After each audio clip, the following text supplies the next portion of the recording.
durante el día en los negocios del Señor, y eso es precioso.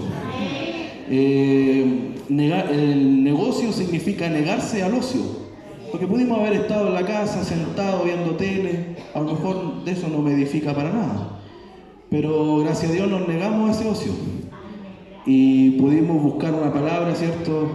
Dios bendiga a los hermanos de Tiatira, ¿cierto? Que se esforzaron, hubo un trabajo de los jóvenes hermanos para que todo saliera bien, y eso es valorable. Y si uno lo valora, ¿cuánto más el Señor lo valora? Así que Dios bendiga a mis hermanos y a cada uno que participó, y al que no pudo, bueno, que pueda incluirse para la próxima. No andábamos solamente jóvenes, habían hermanas Dorcas, habían niños, matrimonios, etcétera. Así que imagínense. Dios es bueno, hermano, y para siempre son su misericordia. Los quiero invitar al libro de Corintios, en segundo libro de Corintios, en capítulo 5, versículo 17, un solo versículo. Yo sé que lo hemos leído muchas veces, amados, pero eso no es motivo como para decir, pero si eso ya lo leímos. No, ¿cierto? Porque si exprimimos, Dios nos va a dar de su rico zumo. Así que, habiéndolo encontrado, ¿cierto?, nos ponemos de pie con reverencia y le damos lectura a la palabra del Señor en el nombre del Padre, y del Hijo, y del Espíritu Santo. Dice así la palabra del Señor: de modo que si alguno está en Cristo, nueva criatura es. Las cosas viejas pasaron, he aquí todas son hechas nuevas. ¿Cuántos pueden decir amén a eso? ¿Le parece si leemos de nuevo? Dice: de modo que si alguno está en Cristo, nueva criatura es. ¿Cuántos dicen amén a eso? Las cosas viejas pasaron, he aquí todas, no algunas, todas son hechas nuevas. ¿Puede tomar su asiento, estimado hermano, hermana? Voy a tomar un poquito de agua con su permiso. Hermosa palabra que nos habla el apóstol Pablo. Nos da una palabra muy esperanzadora. La regeneración que Dios permite por medio de su Espíritu Santo. Nosotros nacemos, para tenerlo de base, esclavos del pecado. Y el pecado sin duda corrompe al hombre y lo deforma, por así decirlo, lo desfigura. Es muy distinto a lo que Dios precisó ahí en el principio, cuando Dios dijo lo siguiente: hagamos al hombre conforme a nuestra imagen y conforme a nuestra semejanza. ¿Sí? Pero vino el pecado y toda esa imagen la corrompió. Y vemos los resultados hasta nuestros días. Vemos, y no solamente en el prójimo, sino que vemos nuestras imperfecciones, nuestros pecados. En la actividad hoy en la tarde nos hablaba acerca de mirarnos a sí mismo y ver, ¿cierto?, ese pecado que cada uno de nosotros tiene, y tiene que uno ser sincero con el Señor, ¿sí? Pero la palabra nos da esperanza, ¿sí?, que nos dice que esas cosas pueden cambiar. Lo que el pecado corrompió, contaminó de cierta manera, cambian. Y hay un modo, un único modo. ¿Cuál es ese modo? Hemos leído: estar en Jesucristo. No hay otra manera. Uno no puede menospreciar, ¿cierto?, a los profesionales. Nosotros como cristianos a veces tendemos, ¿cierto?, como a menospreciar al psicólogo, al psiquiatra. No, ellos son profesionales, trabajan en la psique humana y pueden obtener buenos resultados, ¿cierto? Trabajan aquí en la psique y nos pueden ayudar, sin duda. Pero hay lugares donde solamente trabaja el Señor. Y Dios solamente trabaja allí en el corazón del hombre. Jesucristo nos dice de dónde vienen los hurtos, los celos, las guerras, las disensiones. ¿Dónde vienen? Vienen del corazón. Y ahí solamente puede trabajar nuestro Dios. Entonces nos habla, ¿cierto?, de lo que puede ser hecho nuevo.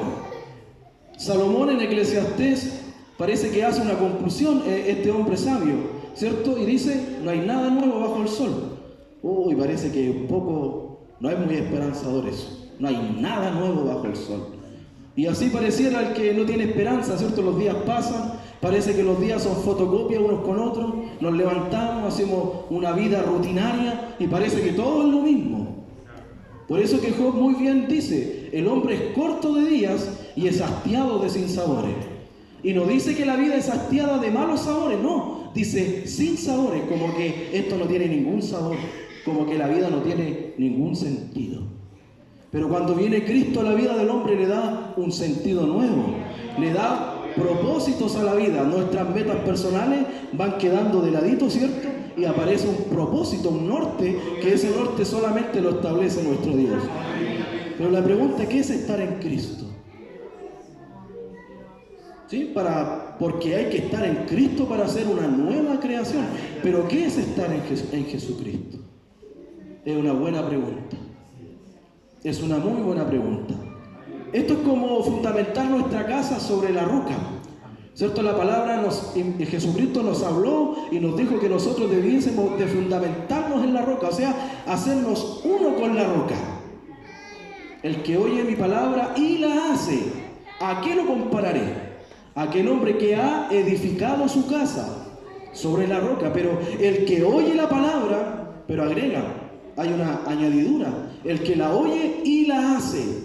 Ese hombre que oye y hace la palabra, entonces empieza a fundamentarse, y cuando hablamos de fundamento, encontrar una roca y poner allí ese fundamento, nos hacemos uno con ese fundamento. Eso es estar en Cristo. Muy contrario a lo que tiene que ver con la arena, aquel que edifica su casa sobre la arena.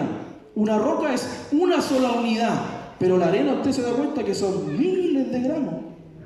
Miles de gramos de arena. ¿Qué significa eso? Miles de pensamientos, miles de filosofías que están allá afuera en el mundo. ¿Cuántos pensamientos individuales, compartidos, corrientes y tantas cosas que están allá afuera que al fin y al cabo hacen que esa casa se deslice?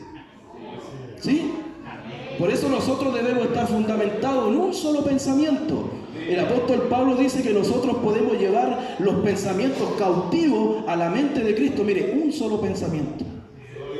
A la mente de Cristo. Podemos llevar presos esos malos pensamientos y los llevamos detenidos, presos a una sola mente, a una sola cosa, a una sola roca. Caso contrario con la arena, ¿cierto? Que viene el río, ¿cierto? Viene con gran ímpetu, golpea esa casa y al fin y al cabo esa casa se cae. Entonces, ¿dónde nosotros estamos fundamentados? ¿Con qué nosotros nos hemos hecho uno? ¿Sí? Y los que hemos conocido al Señor, y cuando uno conoce al Señor, lo quiero destacar, siempre lo va a conocer por medio de las vías del arrepentimiento. A Dios no se le conoce por otra vía. A Cristo no se le conoce por un atajo. No, todo tiene que ser por las vías del arrepentimiento. Un hombre que no se ha arrepentido de sus pecados, no tiene conversión y no puede hacerse uno con esta roca. ¿Sí? Por más que tengamos una actividad religiosa, eclesiástica, actividades dentro de una liturgia, si no ha habido un arrepentimiento y un encuentro genuino con el Señor, usted está fundamentado yo en la arena. Así de simple. Pero nosotros damos testimonio que sí estamos fundamentados en una roca. Estamos en Jesucristo. ¿Cuántos dicen amén a eso? De hecho, podríamos ver Efesios capítulo 2, hermano Rodrigo. Porque nosotros decimos amén a esta palabra. Dice, en aquel tiempo, dice Efesios 2:12, en aquel tiempo estabais sin Cristo. Y aquí el apóstol Pablo en 2 Corintios dice que nosotros debemos estar en Cristo para hacer una nueva creación. Pero aquí hace esa diferencia o ese punto, ¿cierto? Desde un antes y un después. Me acuerdo hace muchos años nuestra hermana María Elisa dijo, no por nada Dios permitió que el tiempo de los hombres estuviera con un antes y un después de Cristo, y eso es cierto. Y eso también aconteció de manera personal. Hay un antes de Cristo y hay un después de Cristo. Y aquí el apóstol dice, en aquel tiempo estabais sin Cristo, alejados de la ciudadanía de Israel y ajenos a los pactos de la promesa. ¿Sí? Porque nosotros no teníamos la promesa del Mesías. Eso es Cristo, Mesías. Solamente lo tenía un pueblo escogido. Ellos lo tenían, pero como una promesa hacia el futuro. Cristo estaba allí en la ley, estaban los profetas y en las profecías, ¿cierto? Anunciando a Cristo, y esto lo tenían como una promesa hacia adelante. Y solamente por tenerlo como una promesa, miren los beneficios que tienen. Estaban dentro de una ciudadanía especial, divina, y además tenían pactos y tenían promesas. Solamente por tenerlo como una promesa. Usted sabe, les dio la ley Dios, hizo pacto con ellos en Éxodo capítulo 24, y también, ¿qué más? Les dio fiesta. Les dio varias fiestas, usted las conoce, le dio la Pascua, el Yom Kippur, los panes sin levadura, ¿cierto? Etcétera, etcétera, y nosotros estábamos muy alejados de esas cosas. No teníamos los beneficios, ninguno, estábamos muy alejados de esos beneficios, y además no teníamos ni esperanza, que es lo más terrible. Qué terrible que un hombre camine en esta vida sin esperanza. Y lo peor, sin Dios en este mundo. No hay cosa más terrible. Y esa era nuestra condición. Versículo siguiente, hermano Rodrigo. Este bendito pero. Y deberíamos decir amén, amados hermanos. Pero ahora en Cristo Jesús. Y aquí hay un detalle bien precioso, amado. Vuelvo al versículo anterior, hermano Rodrigo. Dice, en aquel tiempo estabais sin Cristo, y ese Cristo no tiene nombre. ¿Lo ve? Dice, solamente estaban sin el Mesías como una promesa, ustedes no lo tenían. Pero ahora versículo siguiente. Pero ahora en Cristo Jesús. Este Cristo tiene nombre. Esta roca ahora tiene un nombre. Ahora en Cristo Jesús, ¿cierto? Vosotros que en otro tiempo estabais lejos, habéis sido hechos cercanos. ¿Por qué? Por la sangre de Jesucristo. Y cuando vino la revelación de este nombre precioso, los que estaban lejos, bueno, a nosotros nos fue revelado este precioso nombre. ¿Qué dice el apóstol Juan? A lo suyo vino, y los suyos no le recibieron, mas a los que le recibieron, a los que creen en qué, en su nombre, les dio la potestad de ser hechos hijos de Dios. Nos dio la autoridad de ser hechos hijos de Dios.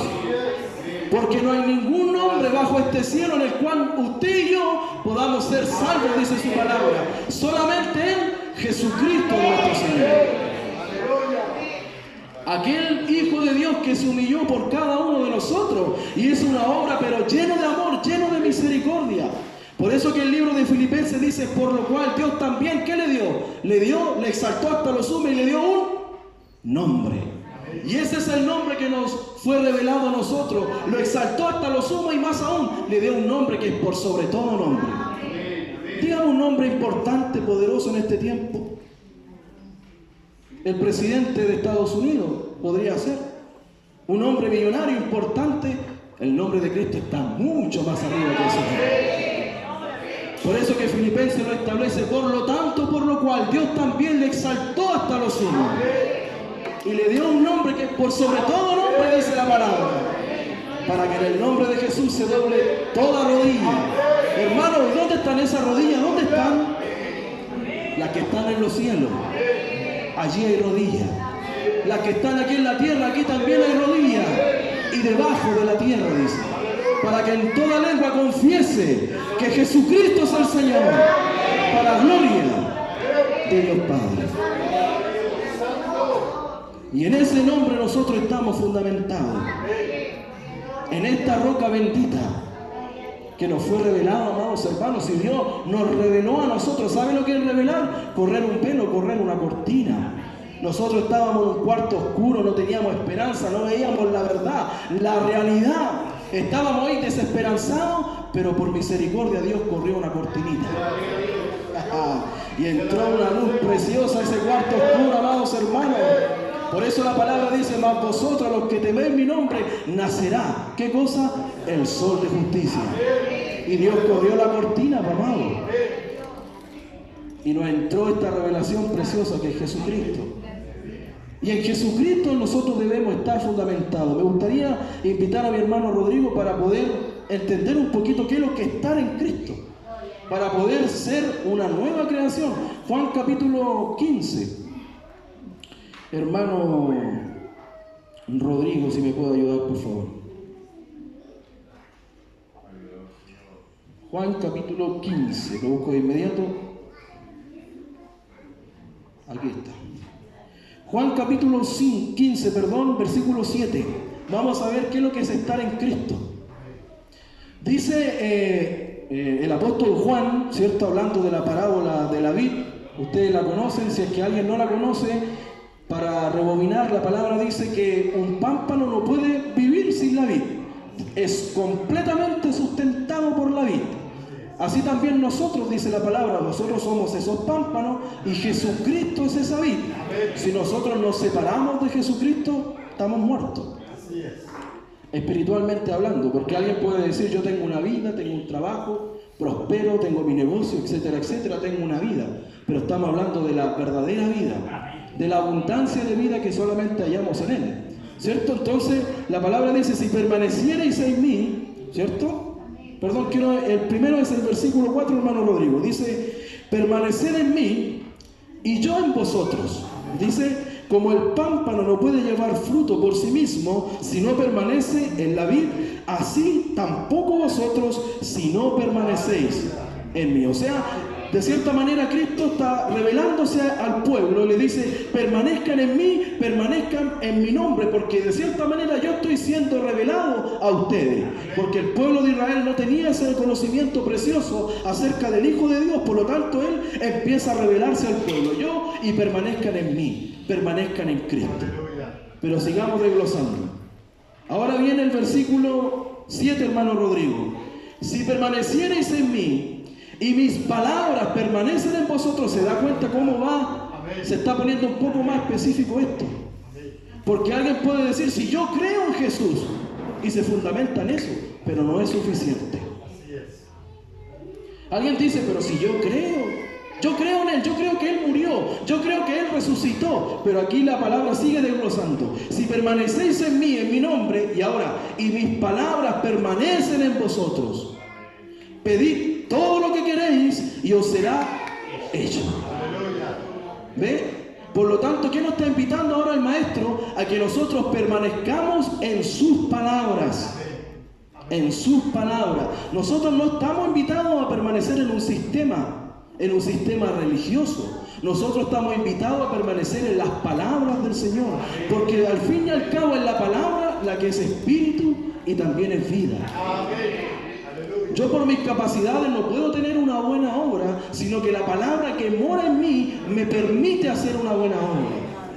¿Sí? A veces nos atribuimos nosotros mismos esa buena obra, pero no, es el Espíritu y su palabra operando en nosotros que nos permite obrar de una manera alineada y correcta delante de Dios. Y no termina allí, amados hermanos. Porque podríamos decir, yo guardo la palabra, yo oro, yo predico, voy a todos los trabajos, podría decir alguno, pero no es suficiente. Sigue desglosando nuestro Señor Jesucristo a la permanencia del versículo. Veamos lo que dice el versículo 9, hermano Rodrigo. Y sigue la glosa, dice, como el Padre me ha amado, así también yo os he amado. ¿Permanecer en qué? Aleluya. Gracias, Señor. Como el Padre me ha amado, dice el Señor, así también yo os he amado a ustedes. ¿Cierto? Entonces permanezcan en qué? Permanezcan en mi amor. Porque la Escritura dice, aquel que puede entregar su vida, ¿cierto? Puede lanzarse al fuego por los demás, puede profetizar, puede tener toda la fe posible, mover las montañas de allá para acá, pero si no tiene amor, dice la palabra, este viene a ser como un címbalo que retiñe, que suena, al fin y al cabo no tiene ningún sentido, a pesar de que haya guardado la palabra. Aleluya. Entonces la glosa es mucho más profunda. Y esta es la invitación de nuestro Señor a que meditemos cada uno de nosotros. Yo tengo que meditar, la palabra es para mí, la palabra ahora también es para usted. ¿Y dónde nosotros estamos fundamentados? Porque si no estamos fundamentados en el amor de Cristo, jamás podremos ser una nueva criatura. Por eso que a veces cuesta los cambios. Cuesta que cambiemos, cuesta desechar ¿qué cosa? El enojo, la ira, el celo, la envidia. Cuesta desecharla porque no estamos permaneciendo en el amor de Dios. A lo mejor estamos permaneciendo solamente en su nombre. Y otro más puede ser que esté permaneciendo en sus palabras, puede ser. Pero a lo mejor no está permaneciendo en su amor. Y el amor siempre ha sido la cúspide de todas las cosas. Pero no el amor nuestro. Aquí la palabra no está diciendo permanezca en el amor suyo. No, dice permanezcan en mi amor. Así es. Ahí es donde nosotros debiésemos estar fundamentados, en ese amor tan precioso que a veces los pequeñitos en la escuela dominical lo expresan. Es tan grande, dicen ellos, estos pequeñitos, que no puedo ir arriba de él, dicen. Es tan profundo, es tan amplio, dicen estos pequeños en su inocencia, y es cierto. Un amor insondable. Oiga, el mar es insondable. Quiero decirle que el amor del Señor es aún más insondable. No se puede sondear en el amor de Dios. Y en ese amor insondable debemos estar fundamentados cada uno de nosotros. En el amor de Dios expresado en qué. Lo decíamos en las calles el día jueves con los hermanos. Que el amor muchas veces se quiere expresar en qué. En los poemas, por ejemplo. Se expresan en las canciones. Se expresan en una pintura. El amor se quiere expresar en cualquier otra cosa, en una escultura. Pero ¿cómo Dios expresó su amor? Dice la palabra. Dando su vida por nosotros, amén. Esa es la mayor demostración de amor. Por eso que la Escritura dice que nos expió. ¿Qué es expiar? Exponer la piedad. Eso es lo que hizo Dios. Expuso su amor, lo mostró para que todos nosotros lo viéramos. Por eso el apóstol Pablo dice, más Dios muestra su amor para con nosotros, en que nosotros, siendo aún pecadores, Cristo murió por nosotros. Esa es la verdadera expresión de amor. Y en esa expresión debiésemos estar nosotros fundamentados en el amor de Dios. Porque si no estamos fundamentados en este tercer ítem, no podemos generar los cambios. Es difícil. Porque Dios nos quiere hacer nuevos a nosotros, ¿no? ¿Qué cree usted? ¿Y con qué fin nos quiere hacer nueva creación? ¿Con qué fin quiere que Él quiere que seamos nueva criatura? ¿Cuál es el fin de todas estas cosas? Bueno, veámoslo. Libro de Lucas, hermano Rodrigo, si me puede ayudar, por favor. Libro de Lucas, capítulo 5, versículo 36. Esto dice nuestro hermano Lucas. Dice, les dijo también una parábola. Nadie corta un pedazo de vestido nuevo y lo pone en un vestido viejo. Pues si lo hace, no solamente rompe el nuevo, sino que el remiendo sacado de él no armoniza con lo viejo. Versículo siguiente. Y nadie echa vino nuevo en odres viejos. De otra manera, el vino nuevo romperá los odres y se derramará y los odres se perderán. ¿Qué quiere decirnos el Señor con esto, amados hermanos? Que lo viejo no concuerda, no armoniza con lo nuevo, porque Dios, así como ese vino nuevo, ¿cierto? Que quiere rebosar, si Dios quiere rebosar en nosotros, ¿de qué? Lo decía mi hermana Carmen, no solamente de alabanza, quiere hacernos rebosar de su palabra, quiere hacernos rebosar de su amor, pero para eso hay que ser un nuevo odre. Por eso que Dios quiere hacernos llenar de su espíritu, quiere hacer una llenura de su espíritu, pero ¿para qué? Muchas personas piden eso. Señor, lléname de tu espíritu, quiero ser lleno del Espíritu Santo. ¿Y para qué? Es una buena pregunta. ¿Para qué yo quiero ser lleno del espíritu? ¿Para vanagloriarme? ¿Para que me admiren? ¿Para que me reconozcan? ¿Para ser respetado? Porque Dios escudriña los corazones, hermano. Dios los conoce muy bien. Lo más recóndito de los corazones, Dios los sopesa. Si Dios pone los corazones en balanza. Así es. Entonces, ¿para qué queremos esa llenura? Y tampoco vamos generando los cambios. Si que va generando, regenerándose Luciano, yo siempre lo digo, yo conocí al Señor hace 9 años. Y no soy el mismo de 9 años. A lo mejor usted puede dar testimonio. No soy el mismo que cuando llegué. Pero si tengo 9 años más de vida, no pretendo ser el mismo de hoy día. Aleluya. Gracias. Porque a veces como que llegamos a una cúspide, como que nos llenamos. Llegamos a una altura, puede decir alguien, y se terminó, ¿no? El que comenzó en vosotros la buena obra, la perfeccionará hasta el día de Jesucristo. Así será. Gracias, Señor, por él. Entonces, si Dios nos da 5 años más, no podemos ser el mismo de hoy. Tenemos que, porque Dios nos ha dado de su espíritu, de esas arras, hermanos, tan hermosas, nos dio de su espíritu para hacer una nueva creación. Amén. ¿Por qué? Porque el vino nuevo, amados hermanos, en un odre, ¿cierto? Aquí la palabra nos está hablando, ¿cierto? Que el vino nuevo no puede ser echado en un odre viejo, porque los odres de la antigüedad eran hechos de cuero de estómago de animal. Y cuando le echaban el vino, esto hacía una composición química en el odre y hacía que el odre se expandiera, creciera. Entonces, si usted derramaba el vino y echaba uno nuevo, ese vino nuevo generaría una nueva composición química y haría que este odre nuevamente se inflara y lo va a terminar rompiendo. Lo va a terminar rompiendo si el vino genera una composición química y estira el cuero. Y ya no puede, en un momento no puede estirarse más. Entonces, por eso la palabra nos dice a nosotros que el vino nuevo se echa ¿dónde? En odres nuevos. Porque Cristo no nos trajo algo viejo, amados hermanos.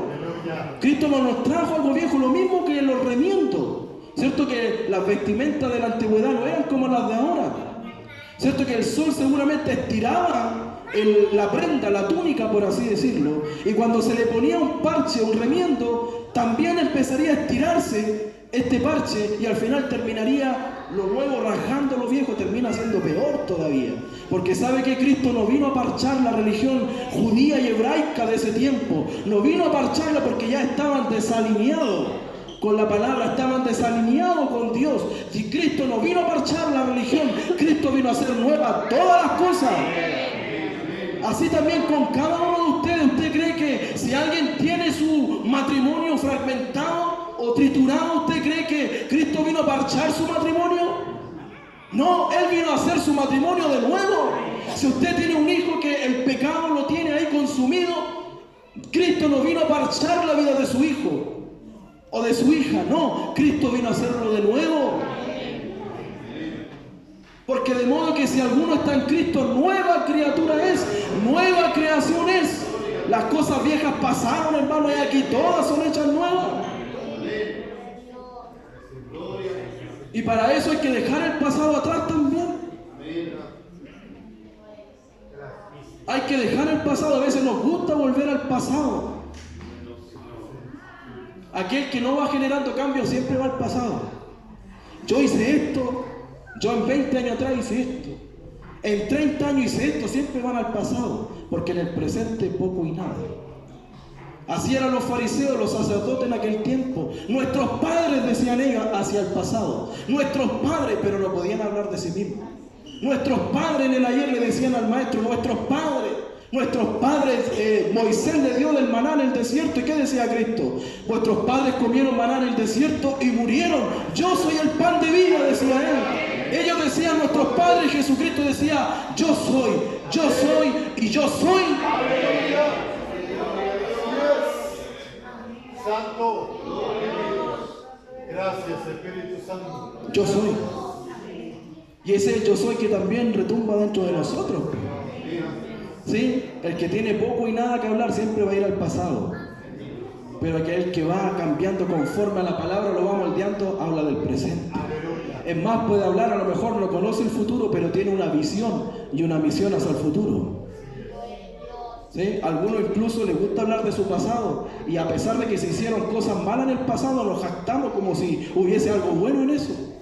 No, yo era malo, yo era terrible, como si hubiese una jactancia, como si fuese un gran logro. Debería darnos vergüenza.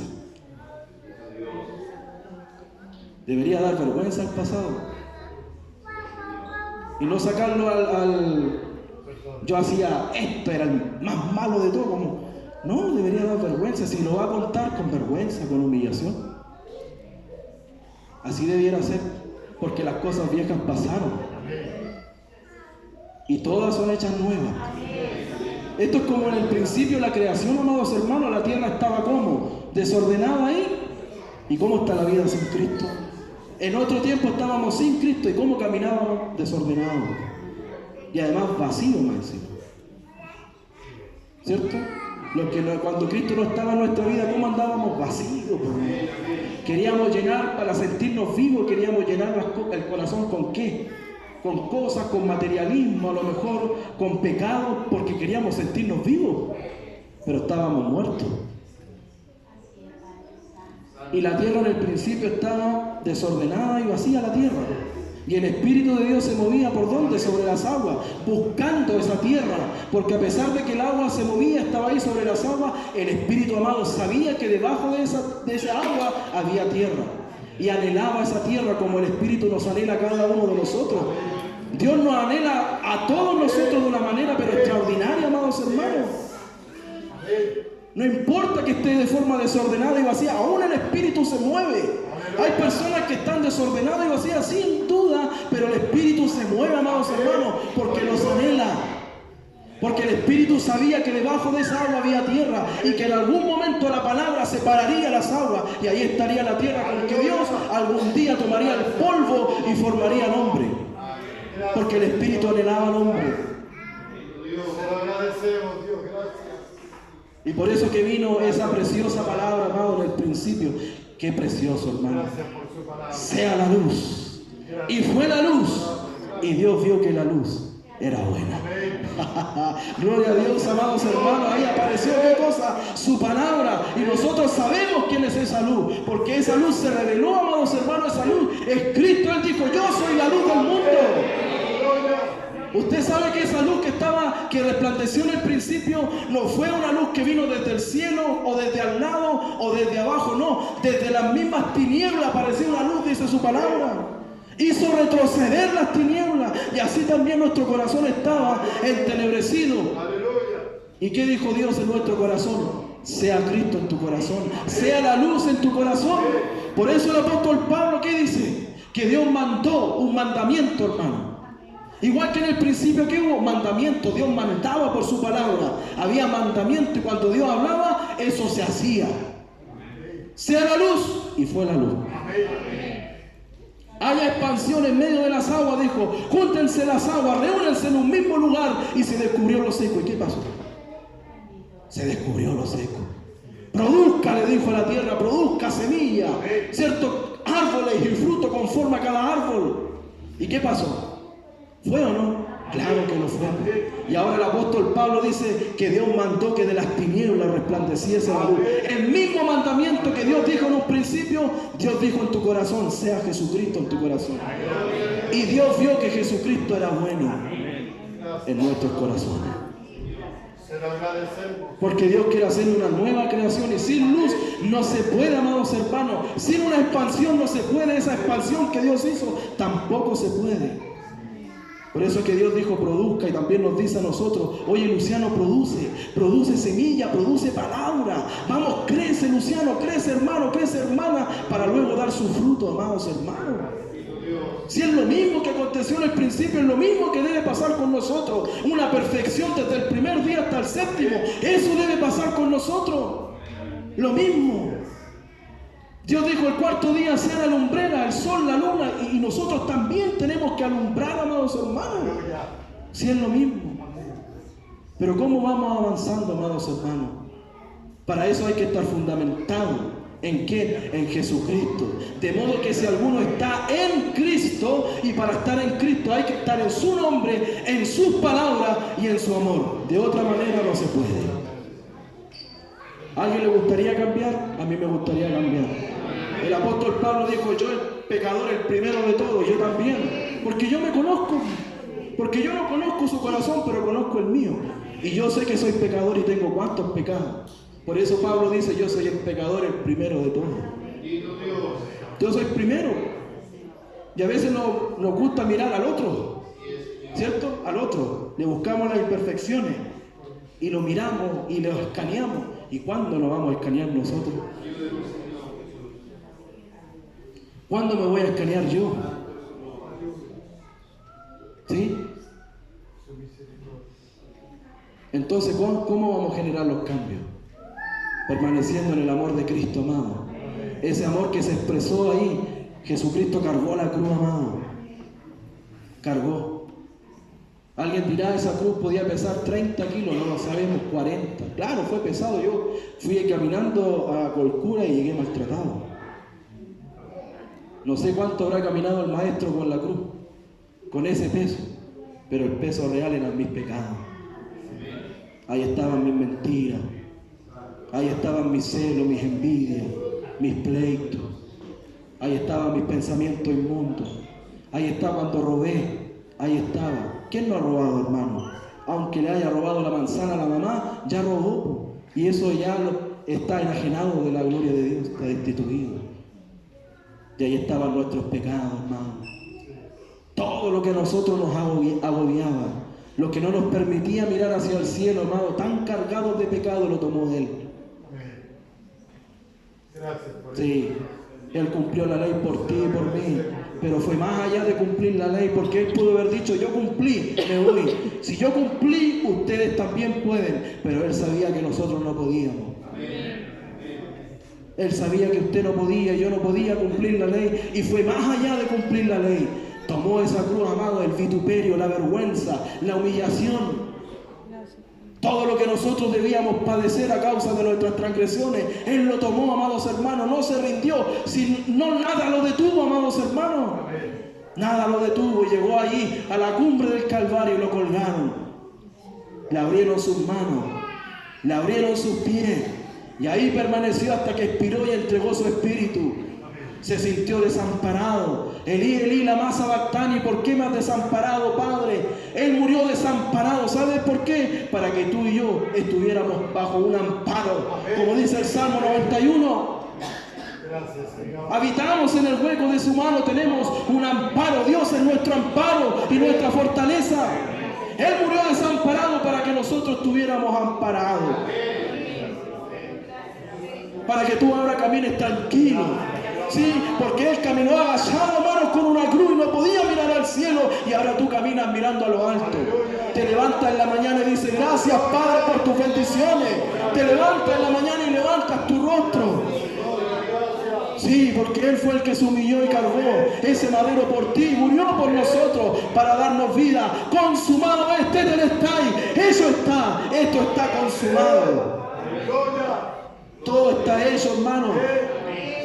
Se equivocó Salomón en Eclesiastés, nada nuevo bajo el sol. Más arriba del sol vino lo nuevo. Más arriba del sol nos dio una nueva vida, amado, una esperanza viva. Por eso que predicamos, ¿qué cosa? Las buenas nuevas, las gratas nuevas, porque Cristo hizo nueva todas las cosas, amados hermanos. Gracias, Señor. ¿Quién quiere estar fundamentado en su amor? Vamos, levante su mano. Yo, Señor, quiero estar fundamentado en tu amor bendito, en tu gracia preciosa. Y no solamente yo, sino que también mis hijos, mi esposa, mis hermanos, mis amigos. Porque ahí es donde nosotros debemos estar, en Cristo Jesús, Señor nuestro. Así que eso, amado, esperando que podamos meditar. ¿Qué pasa si leemos de nuevo el versículo principal? Segunda de Corintios, hermano Rodrigo. Si lo puede leer conmigo, amados. De modo, dice la palabra, de modo que si alguno está en Cristo, nueva criatura es. Las cosas viejas pasaron, he aquí todas son hechas nuevas. La palabra del Señor, amados hermanos.